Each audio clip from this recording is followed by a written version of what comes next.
ప్రణయ్ హత్య కేసులో నల్గొండ కోర్టు సంచలన తీర్పు చెప్పింది. A2 సుభాష్ కుమార్ శర్మకు ఉరిశిక్ష విధిస్తూ కోర్టు తీర్పు వెల్లడించింది. మిగతా నిందితులందరికీ యావజ్జీవ కారాగార శిక్ష విధిస్తూ SC/ST సెషన్స్ కోర్టు 2వ అదనపు న్యాయస్థానం కీలక తీర్పు వెల్లడించింది. 302, 120 IPC, 109, 1989 section IPC Indian arms act 1959 section ప్రకారం శిక్ష విధించింది. శిక్ష తగ్గించాలని న్యాయమూర్తిని నేరస్తులు వేడుకున్నారు. హార్ట్ పేషెంట్, కుటుంబ సభ్యుల ఆరోగ్యం, చిన్నపిల్లలు ఉన్నారని కొందరు నేరస్తులు న్యాయస్థానానికి విన్నవించుకున్నారు. ప్రణయ్ హత్యలో సుభాష్ శర్మ కీలక పాత్ర పోషించాడు. ఇప్పటికే జైల్లో 3 నిందితులు శిక్ష అనుభవిస్తున్నారు. ఉగ్రవాది అస్గర్ అలీకి సుపారీ ఇచ్చి ప్రణయ్ను అమృత తండ్రి హత్య చేయించాడు. 7గురితో ఓ గ్యాంగ్ను అస్గర్ అలీ ఏర్పాటు చేశాడు. గుజరాత్ మాజీ హోంమంత్రి హరేన్ పాండ్యా హత్య కేసులో నిందితులతో కలిపి అస్గర్ అలీ గ్యాంగ్ ఏర్పాటు చేశాడు. ఈ కేసును ప్రతిష్టాత్మకంగా తీసుకున్న పోలీస్ శాఖ అన్ని కోణాల్లో విచారణ పూర్తి చేసి 1600 పేజీల్లో ఛార్జ్షీట్ నివేదికను రూపొందించింది. అప్పటి SP AV రంగనాథ్ పర్యవేక్షణలో విచారణ పూర్తి చేసి హత్య కేసుల్లో 8 మంది నిందితుల పాత్ర ఉందని నిర్ధారించింది. 2019 జూన్ 12న ఛార్జ్షీట్ దాఖలు చేయగా నల్గొండ SC/ST జిల్లా సెషన్స్ కోర్టు విచారణ మొదలుపెట్టింది. నిందితుల పాత్రపై సాక్ష్యాధారాలను పరిగణించి శిక్ష ఖరారు చేస్తూ తీర్పు వెల్లడించింది. ఈ తీర్పు వల్ల సమాజంలో మార్పు వస్తుందని ఆశించవచ్చన్నారు పబ్లిక్ ప్రాసిక్యూటర్ నరసింహ.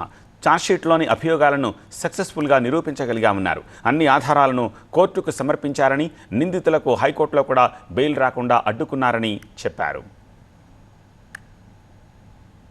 ఇది న్యాయ వ్యవస్థలో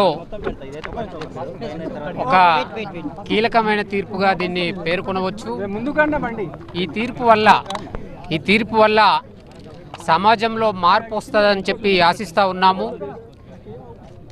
నిజానికి ఈ కేసు ప్రాసిక్యూషన్ సక్సెస్ఫుల్గా కోర్టు వారు ఏదైతే ఛార్జెస్ ఫ్రేమ్ చేశారో అన్ని సెక్షన్లను సక్సెస్ఫుల్గా ప్రూవ్ చేయడం జరిగింది అగెన్స్ట్ ఆల్ ది అక్యూజ్డ్. ఈ కేసును ఆనాటి SP గారు రంగనాథ్ గారు సీరియస్గా తీసుకోవడం, ఇన్వెస్టిగేషన్ ఆఫీసర్గా P శ్రీనివాస్ గారిని నియమించడం, ఆయన టీమ్ ఆఫ్ ఇన్వెస్టిగేషన్ ఆఫీసర్స్ తోటి షార్ట్ పీరియడ్లోనే ఛార్జ్షీట్ ఫైల్ చేసి దాదాపు documentary, oral, electronic, technical all the piece of evidence collect చేసి కోర్టు ముందర పెట్టారు వాళ్ళు. ఈ కేసు నడుస్తున్నటువంటి సందర్భంలో విట్నెస్లను ప్రొడ్యూస్ చేయడం కానీ, బీహార్ నుంచి విట్నెస్లను ప్రొడ్యూస్ చేయడం కానీ, అక్యూజ్డ్లను సకాలంలో ప్రొడ్యూస్ చేయడంలో మిర్యాలగూడ DSP గారు రాజశేఖర్ రాజు గారు కీలకంగా పనిచేశారు. దీంట్లో వారు హైకోర్టులో కూడా బెయిల్ రాకుండా అన్ని జాగ్రత్తలు తీసుకుంటూ A2 తరపున ఫేక్ షూరిటీ సబ్మిట్ చేస్తే దానిపైన కూడా కేసు రిజిస్టర్ చేసి సక్సెస్ఫుల్గా A2 రిలీజ్ను అడ్డుకోవడం జరిగింది. వారిని సందర్భంగా అభినందిస్తూ సక్సెస్ఫుల్గా ఈ విట్నెస్లను ప్రొడ్యూస్ చేయడం వారిది కీలక పాత్ర.